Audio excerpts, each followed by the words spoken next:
Good morning সবাইকে। সবাই কেমন আছে বলো? আশা করছি সবাই খুব ভালো আছো। এখন বাজে হচ্ছে এই 8:30টার মতন বাজে, আর আমরা এখন সবাই যাচ্ছি, দেখো বাজারে যাচ্ছি। আর বাবুর চুলটা আগে পুরো কাটিয়ে দেবো। চুলগুলোর মধ্যিখানটা পুরো গরম, চুলটার মধ্যিখানটা পুরো মানে সে কী বলবো, বড় বড় হয়ে গিয়ে পুরো ঝাপসা মতন হয়ে গেছে। আর এই গরমে প্রচণ্ড পরিমাণে ঘাম হচ্ছে, ওই জন্য দেবো হচ্ছে চুলগুলো সব কাটিয়ে আসবে। তাই জন্য এই যে আমি, বাবু আর মা তিনজনে মিলে এখন যাচ্ছি একটু বাজারের দিকে। সকাল থেকেই প্রচণ্ড পরিমাণে রোদ উঠেছে, ভেবেছিলাম যে যাবো না, তারপর ভাবলাম যে না, চুলটা কাটিয়েই নিয়ে আসি ওর, তাই জানি বেরিয়ে পড়লাম। তো দিদা মুখটা ধুয়ে নিল, মা মুখটা ধুয়ে নিচ্ছে, সবে কেচেছে, আটকে গেছে মুখে। চলো চলো চলো। চুল কেরম করে কাটে বাবু? ওখানে চুল কাটে বাবা রে, চুল কাটে চুল কাটে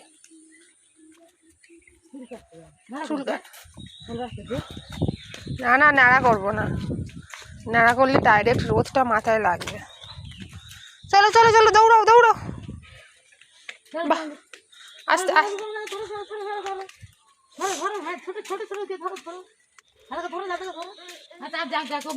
ও ম্যাও এখানে ঢুকে গেছে, থাক ও ম্যাও থাক, তুমি চলো। এই চ চ চ, পড়বি নাকি? ছাতা দেখতে পাচ্ছিস? ছাতা কোথায়? আর চলো এবার চলো। চলে এলাম হচ্ছে বাজারে, আর এখানে ফার্স্টে আগে বাবু চুলটা আগে কাটিয়ে নেব। আর মাকে বললাম যে ওখান থেকে তুমি হচ্ছে বাজারটা করে নাও, তো ওর মধ্যিখানে আমি চুলটা কাটিয়ে নেব। আর এই যে সামনেই সেলুন, এখানেই ও ছোটোবেলা থেকে হচ্ছে চুলটা কাটে, মানে এখন তো ছোটোই আছে, মানে যতবারই চুলটা কেটেছে এখান থেকেই ও কাটে। আর চলেও এলাম, আর ছোটোবেলার কথা মনে পড়ে গেল জানো তো, মানে আগে তো, এখন তো পার্লার হয়েছে, তখন তো অত পার্লার এদিকে ছিল না। আর এই যে ওপরে একটা চেয়ার দিয়ে তার উপরে কাঠ দিয়ে আগে সব চুলটা কাটাতো, আর এখন তো মেশিনে চুল কাটায়, তখন ওই কি বলে না, ওইটা দিয়ে চুলটা কাটাতো, আমি না ঠিক নামটা জানি না। আর মহারাজ বসে আছে দেখো কি সুন্দরভাবে, একদম চেয়ারের ওপরে কাঠ দিয়ে দিয়েছে আর চুলটা কাটছে। চলো এবার চুল কাটানো হয়ে গেছে, এখান থেকে একটু আখের রস খাবো, খেয়ে আর চলে যাব হচ্ছে বাড়ি। চলে এলাম হচ্ছে বাড়ি, আর প্রচণ্ড গরম, অত্যাধিক গরম যাকে বলে। এসে তো বাবুকে আমি পুরো স্নান করিয়ে দিলাম, যেহেতু ও চুলটা কেটেছে, তাই জন্য স্নান করিয়ে দিয়েছি। দেখো স্নান টান করে তুই একটু বাবু ভেতরে পাখার তলায় গিয়ে বস, তা নয় ও খাবার টেবিলে যত বাসন কোসন নিয়ে এসে দেখো কীরকম নাচছে, দেখতে পাচ্ছ? এখানে এসে ও খেলবে। আর চুলটা কাটিয়ে দিতে ওর মাথাটাও একটুখানি হালকা হয়েছে যাকে বলে। এখন বাজে 11টা, মাকে বললাম খুব খিদে পাচ্ছে, তাই জন্যে মা ঘরে ওই যে ডিম টোস্ট মতন করে দিচ্ছে, ঘরে পাউরুটি ছিল। তারপরে চলো কিছু খেয়ে দিয়ে নিয়ে চান টান করে নিয়ে আবার দুপুরবেলা তোমাদের সাথে দেখা হচ্ছে। এখন বাজে হচ্ছে ওই 12টার মতন বাজে, আর আজকে রান্না হয়েছে ডাঁটা দিয়ে, ঝিঙে দিয়ে, আলু দিয়ে মাছের ঝোল, আর এখানে হচ্ছে চিচিঙ্গে দিয়ে মাছের ডিম দিয়ে তরকারি, আর হয়েছে আমের চাটনি, আর এখানে হচ্ছে নিয়েছে হচ্ছে ভাত।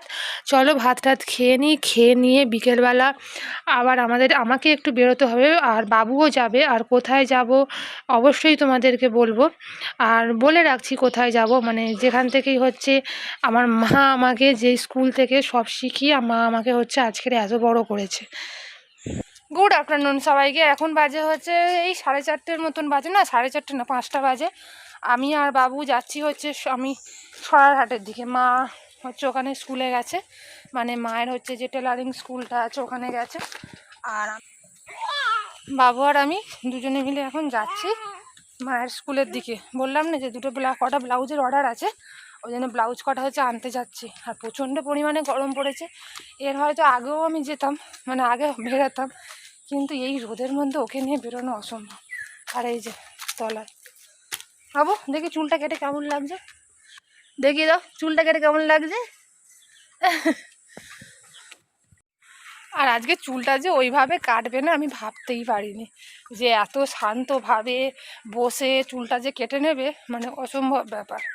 এই ফার্স্ট টাইম মনে হয় ও একা একা চেয়ারে বসে একা একা চুল কাটলো, মানে প্রচণ্ড পরিমাণে গরম পড়েছিল, গরমের জন্য ওর আরামও লাগছিল। তারপরে চলো যাওয়া যাক, গাড়িতে উঠে আবার কথা হচ্ছে।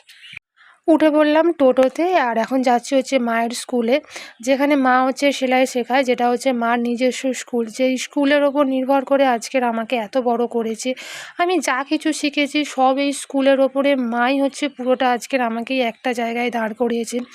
পড়াশোনা থেকে শুরু করে ফ্যাশন ডিজাইনিং কোর্স থেকে শুরু করে নাচ আঁকা সব কিছু হচ্ছে ওই স্কুল করেই হচ্ছে মা আজকের আমাকে একটা জায়গায় দাঁড় করিয়েছে। আজকে সেই স্কুলটাই হচ্ছে তোমাদেরকে আজকের একটু দেখাবো, চলো তোমাদেরকে দেখিয়ে আনি। আর এই মধ্যিখানে আমি ওই পার্সেল করি, পার্সেলের জন্য বক্স আনতে এসেছি এই দোকানে, তাই নিয়ে নেব, নিয়ে তারপরে চলো তোমাদেরকে দেখাচ্ছি। আর আসল স্কুলটা তোমাদেরকে দেখাতে পারবো না, কেন সেই স্কুলটা হচ্ছে কিছু মানুষের চালাকির কারণে সেই স্কুলটা হচ্ছে দখল করে নিয়েছে কিছু বদমাইশ লোক যাকে বলে। এখানে হচ্ছে মা হচ্ছে ভাড়া নিয়ে হচ্ছে সেলাই শেখায়, যেটা হচ্ছে মার নিজস্ব স্কুল ছিল, সেই স্কুলটা হচ্ছে কিছু মানুষ দখল করে নিয়েছে। এখন আর কি বলবো বলো তো, কিছু মানুষ এখন অনেক কিছু ব্যাপার থাকে এখানে, পার্টিগত ব্যাপার থাকে, কিছু মানুষের দখলদারি থাকে, এই সব কারণে তো বুঝতেই পারছো এখন যা দিনকাল পড়েছে, কিছু মানুষের ভালো জিনিসটা কেউ সহ্য করতে পারে না।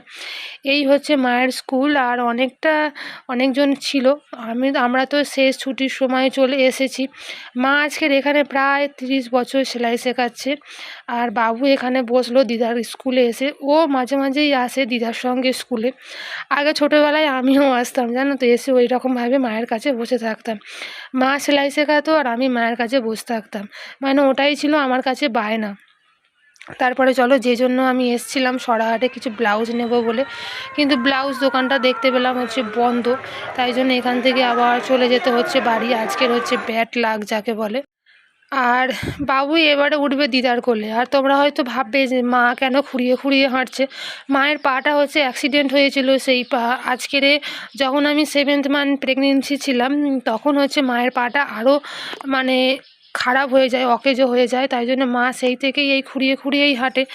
ডাক্তার দেখাচ্ছে, ওষুধও খাচ্ছে, কিন্তু কোনো কিছুতেই কিছু হচ্ছে না, তাই জন্য এইভাবেই চলতে হচ্ছে। তারপরে চলো এখান থেকে যাব হচ্ছে ওষুধ দোকানে, কারণ আমার বাবার জন্য ওষুধ নিতে হবে, মানে কিছু খাক আর না খাক এখন মানুষকে ওষুধ খেয়ে বেঁচে থাকতে হয়।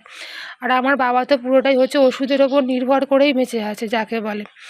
তারপরে চলো এখান থেকে ওষুধটা হচ্ছে নিয়ে নিই, তারপর বাড়ি চলে যাব। আর আজকের এখানেই হচ্ছে ভিডিওটা শেষ করছি। সবাই ভালো থাকো, সুস্থ থাকো।